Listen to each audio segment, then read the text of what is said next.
Hello, welcome, please, come in. Our very normal journey is over, and we've acquired all the data we need to start going through this. And yes, there is a lot to talk about. I've never really appreciated normal types, and for kind of obvious reasons.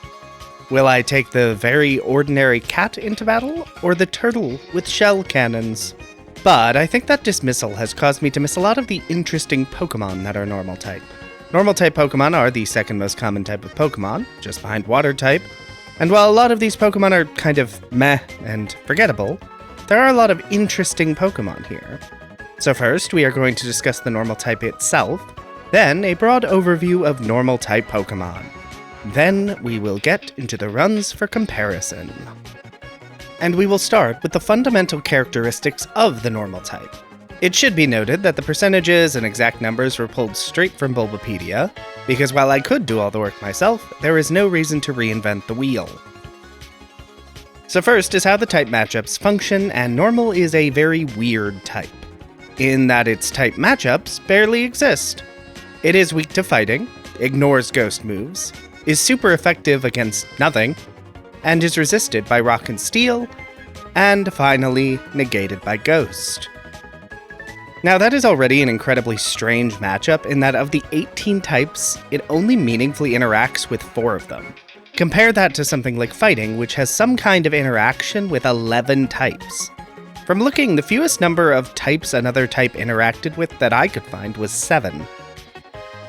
Which means a Pokemon being normal type feels very neutral most of the time. Type matchups is Pokemon's most obvious mechanic, and being very separated from that makes normal type feel very strange to play.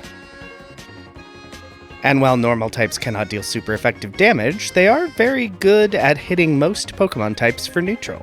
And considering the only types that normal has trouble hitting are weak to fighting or dark moves, very common moves to get access to, offensive coverage isn't generally too bad either. Though, trying to hit other Pokemon for good damage is another matter. Next, we get into the specific Pokémon. And while normal-type Pokémon are common, even mono-normal-type Pokémon, they are not generally very strong.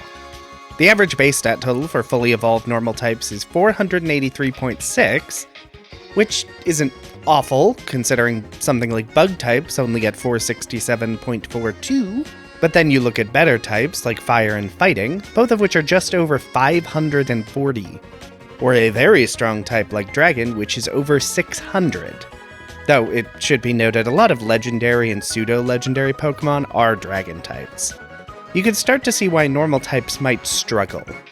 And then there's the stat distribution, which can actually be more impactful than just the total. This reveals something else about the normal type. It skews pretty significantly towards attack, HP, and speed, with defense and special attack being notably lower. When trying to build out a rounded team in a playthrough, you need to balance not just your type coverage, but your stat spreads. You need a mix of attack and special attack, along with some bulky Pokemon to take hits, and turn momentum back on your side.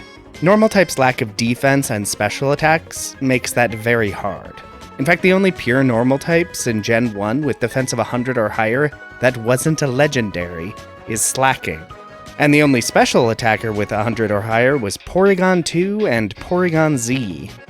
This means having a bulky defender or a special attacker is very limited, and can make surviving physically powerful fighting types and dealing damage to physically bulky walls very difficult.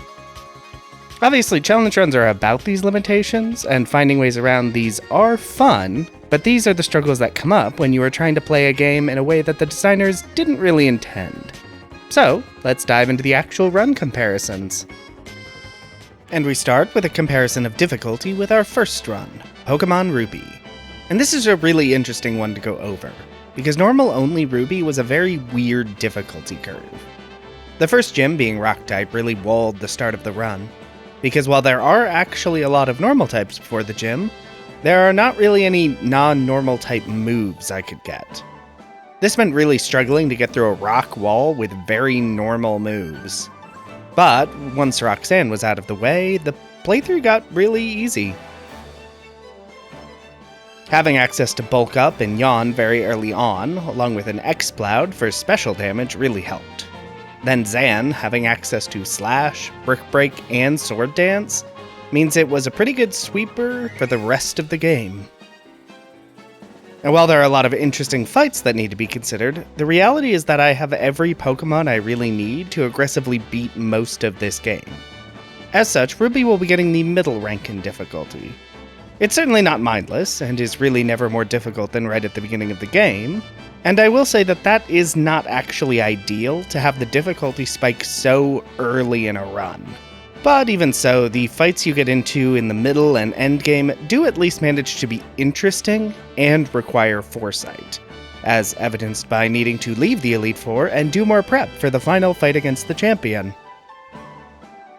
And next is Pokémon Black, that will be immediately placed in the top slot for difficulty. And that is really interesting, considering how weird this game is about full teams. I mean, the 8th gym only has 3 Pokémon. The Elite Four only have 4, and the only full teams in the game are N and Ghetsis.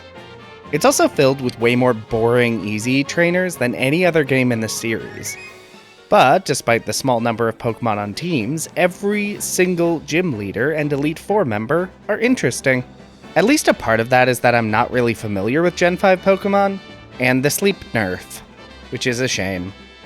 But it's also the case that you don't get a full team of normal types, period. Because there are not enough of them, and the ones you get are not the best. Don't get me wrong, every single one filled the niche I needed it to, other than Bouffalant, who was kinda just dead weight.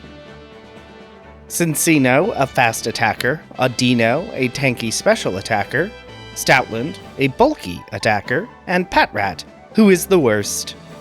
Every single one of the Pokemon were useful throughout the run, which is not normally the case. And every gym in this game does not mess around. And while the game does spike a bit in difficulty, it spikes at the end of the game when you have as much access to Pokemon, TMs, etc. as you will ever get, and it means you have a lot more tools to deal with difficult trainers. Would I have preferred there not be a fighting type specialist in this game? Yes. But if there is one, at least it's an Elite Four member. And last, and least, is Pokémon Violet, which places last in the difficulty comparison. Which isn't to say it was super easy. Nemona had a few good fights in there, most of the gyms were at least tricky, and the Elite Four nearly stopped me in a few places. And then Gita. Normally easy, sweepable Gita, really just walled the playthrough for a while, really driving home the lack of special attackers, or defensive walls normal only gave me access to. But Pokémon Violet just gives so many toys to play with. Terra types, more normal types than any other game, a TM and learn set that is expansive and fully customizable. It's really hard for Violet to be too difficult when you have so much going for you. Even Gita, the hardest fight in the run, really didn't need to be that difficult. I could have brought in Zangoose with Sword Dance and Brick Break to probably sweep through most of her team. I just didn't want to redo the other Elite Four members. This game just has so much available to play around with that it's difficult in any challenge run for the game to really hold you back for that long. It may have been more difficult if I didn't have the 2 DLCs, but to be frank, not that much more difficult. And we're at our final vector of comparison. Would I recommend the challenge run? And we start with the first run, Pokémon Ruby. And Ruby will be taking the top spot. I think this was my favorite of the 3 runs to do. I'm usually a little less keen on any Pokemon game that predates the physical special split, but the Ruby normal only run just does so much right. And while the hardest challenge being the first gym is not ideal from a run momentum perspective, everything after that is really fun. You get a good number of diverse Pokemon to play around with, and the challenges of the gyms and Elite Four require consideration of what type of Pokemon they have and what strategies to employ. And the game continues to be an interesting puzzle to work around throughout. And yeah, a lot of the game can be beaten by yawning into a Sword Dance sweep, but even then, making sure you have the right attacking moves while not leaving yourself open to punishment is a fun mix. The game also keeps interesting encounters coming throughout, and even the champion manages to remain an interesting challenge despite how powerful Yawn's sweep is. And while the story isn't as light as other games in the series, it never feels so overbearing as to grind the game's progression to a halt. Speaking of grinding a game's progression to a halt, we have reached Pokémon Black. Now I will say, I have never actually completed Black prior to this challenge run. I do have vague recollections that Black and White are fairly well regarded in the fan community, so if you have trouble hearing critique about a game you love, you may want to skip ahead a bit. This game is going so far in last, I'm adding a tier to separate it from the other two games in this list. I do not recommend a normal-only Pokémon Black run at all. I'm not going to talk about the story. It seems like nonsense, but it's not really relevant to the challenge run, and I was not paying attention to any of it, so critiquing the story doesn't seem fair. So why am I bringing it up and interrupting the flow of the video? To make a point about interrupting the flow of a narrative in the middle of a video. This game cannot let 2 seconds go by without Team Plasma popping in to stop you from doing whatever it is you want to be doing. Now, that would be fine, in theory, if any of those fights were interesting. They are not. Not a single Plasma Grunt, rival fight, or pre-endgame end fight are actually difficult at all. And that's while doing a challenge run. I cannot imagine how boring and easy these fights would be when you can have more Pokémon. Especially considering not a single Plasma Grunt has more than 3 Pokémon. I mean, I know I brought it up in the video, but look at this. I am surrounded by Plasma Grunts. I must fight all 4 of them individually. And between these 4 trainers, they have 6 Pokémon. That is just awful. I wouldn't be surprised if the number of Pokémon you have to fight in this game is actually at or below normal for a Pokémon game, but there are just so many mandatory trainer battles that take up time without being even slightly interesting. Especially when every gym trainer is, for some reason, fully mandatory. And honestly, this wouldn't even really bother me that much, except the gym leaders, Elite Four, and the endgame fights are actually really interesting. I mean, the latter half of the gym leaders in Elite Four should have had at least 1 more Pokemon each, but that's nitpicking. A normal type run of this game, only focusing on the gym leaders and Elite Four, would have been great.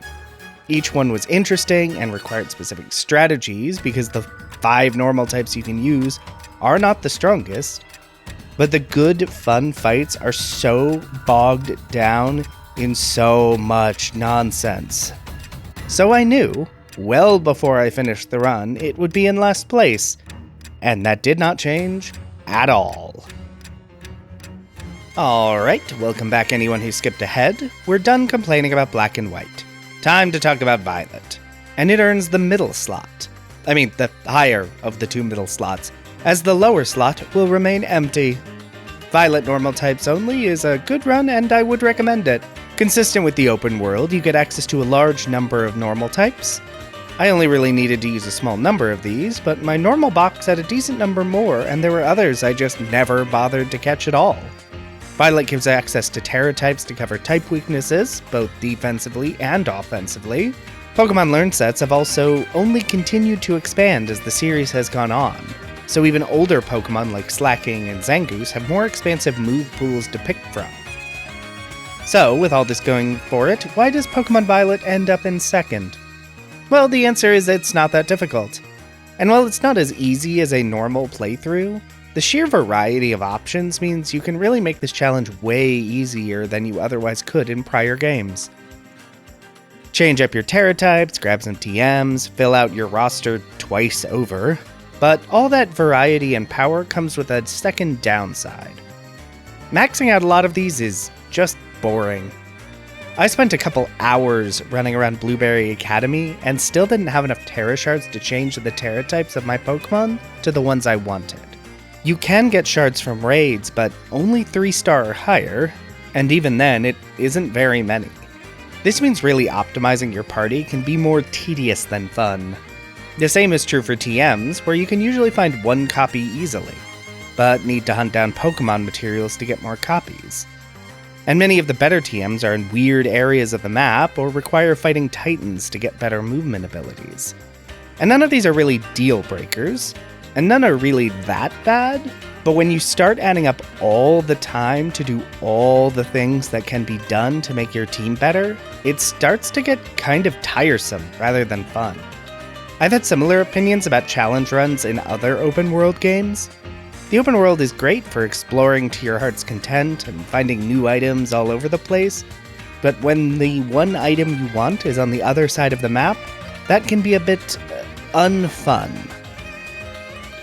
And that's it! Pokémon beaten with normal types only, and we've summarized the experience, talked about what worked, what didn't, and why these runs were, and weren't, good. If you enjoyed this content, please feel free to press that like button, maybe subscribe, maybe leave a comment about how Pokémon Black is good, actually. I would really enjoy learning why people have opinions that are different from mine. Regardless, I hope you enjoyed the video, and have a safe trip home.